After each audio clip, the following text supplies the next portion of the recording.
Hello friends, अस्सलाम वालेकुम and welcome to reality stories. दोस्तों, ये हैरत अंगेज कहानी वर्जीनिया हॉल की है।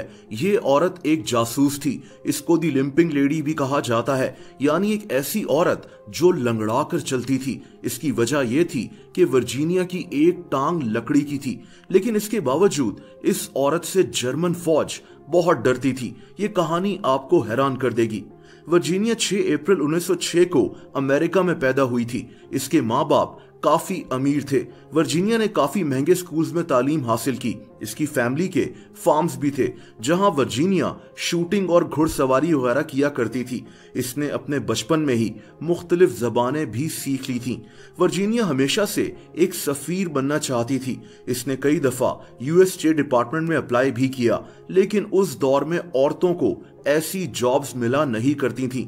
इसको बहुत मुश्किल से टर्की में यूएस कॉन्सुलेट में एक क्लर्क की नौकरी मिल गई। लेकिन दोस्तों, इस दौरान इसके साथ एक भयानक हादसा पेश आया।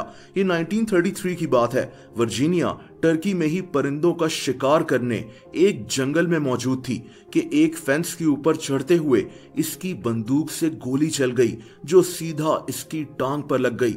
दोस्तों, इसकी वजह से डॉक्टर्स को इसकी लेफ्ट टांग काटनी पड़ी। वर्जीनिया की जिंदगी इस हादसे के बाद तब्दील हो गई। इसको एक 3 किलो वजनी लकड़ी की टांग लगा दी गई।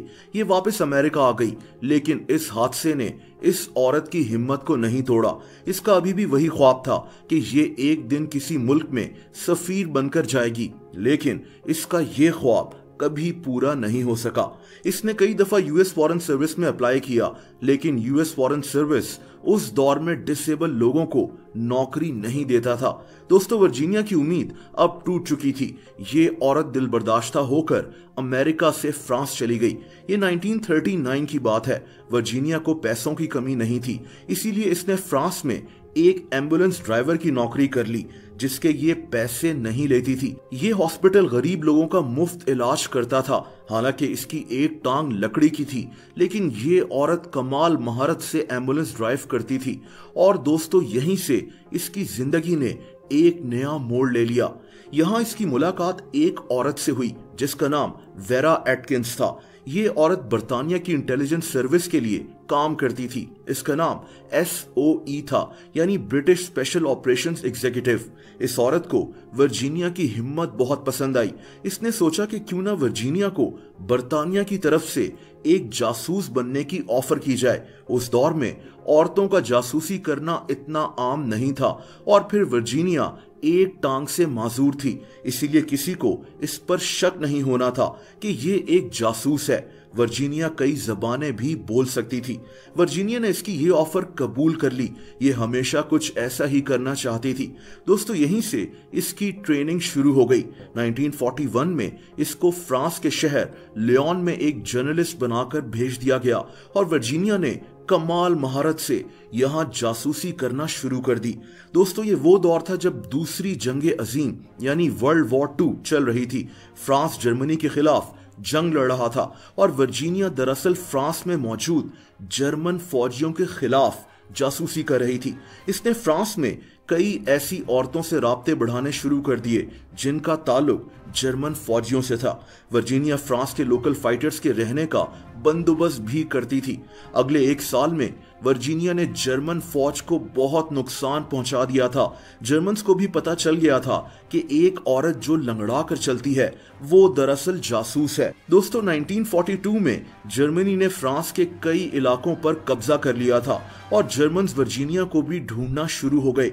इन्होंने वर्जीनिया जैसे कई जासूसों को पकड़कर कत्ल भी कर दिया, लेकिन वर्जीनिया इनके हाथ नहीं आ रही थी। वर्जीनिया जानती थी कि इसके फ्रांस में छुपे रहना बहुत मुश्किल है, और फिर इसने एक प्लान बनाया। दोस्तों, इसने 80 किलोमीटर पैदल चलकर फ्रांस से स्पेन में घुसना था। आप सोचें कि एक औरत जिसकी एक टांग लकड़ी की है वो लंगड़ाते हुए 80 किलोमीटर तक चलेगी। इसके अलावा इसने बर्फ के ऊपर चलना था, क्योंकि उस दौर में शदीद बर्फबारी हो रही थी। वर्जीनिया ने इस दौरान एक हट में भी रुकना था। इसका इंतजाम बर्तानिया की इंटेलिजेंस एजेंसी ने करना था। ये औरत बड़ी हिम्मत कर स्पेन पहुंच गई। इसको स्पेन में गैर कानूनी तरीके से दाखिल होने पर 6 हफ्ते के लिए जेल भेज दिया गया, लेकिन ये जर्मन्स के हाथों मारे जाने से बेहतर था। दोस्तों, स्पेन में रहकर भी ये औरत फ्रांस वापस जाना चाहती थी और अपनी जासूसी फिर से शुरू करना चाहती थी। पहले तो बर्तानिया की इंटेलिजेंस एजेंसी ने इसको रोक दिया क्योंकि फ्रांस में जाना अब इसके लिए बहुत खतरनाक था, लेकिन 1944 में इसको फिर से फ्रांस वापस भेज दिया गया। अब वर्जीनिया ने अपना नाम और हुलिया भी काफी बदल लिया था। ये औरत पहचानी नहीं जाती थी। ये फ्रांस के गांव में रहना शुरू हो गई थी जहां ये जर्मन फौजियों को चीज बेचा करती थी। दूसरी जंग अजीम अभी तक चल रही थी। इस गांव में तैनात जर्मन फौजियों को इस पर थोड़ा सा भी शक नहीं हुआ। वर्जीनिया इन जर्मन फौजियों की सारी मूवमेंट्स नोट करती थी। दोस्तों, इसी की मदद से फ्रांस ने उस इलाके के कई गांव का कंट्रोल अपने पास वापस ले लिया। 1945 में दूसरी जंग अजीम खत्म हो गई थी और वर्जीनिया वापस अपने घर आ गई थी, लेकिन इसकी अजीब कहानी ने दुनिया को हैरान कर दिया था। दोस्तों, आप लोग मुझसे इंस्टाग्राम पर भी कनेक्ट कर सकते हैं, उसका लिंक नीचे डिस्क्रिप्शन में मौजूद है। वीडियो पसंद आई हो तो वीडियो को लाइक जरूर कर दें। ऐसी इंटरेस्टिंग वीडियोस देखने के लिए इस चैनल को सब्सक्राइब कर लें और बेल आइकन पर भी हिट कर दें ताकि इस चैनल की वीडियोस के नोटिफिकेशंस आपको मिलते रहें। अपना बहुत ज्यादा ख्याल रखें। अल्लाह हाफिज।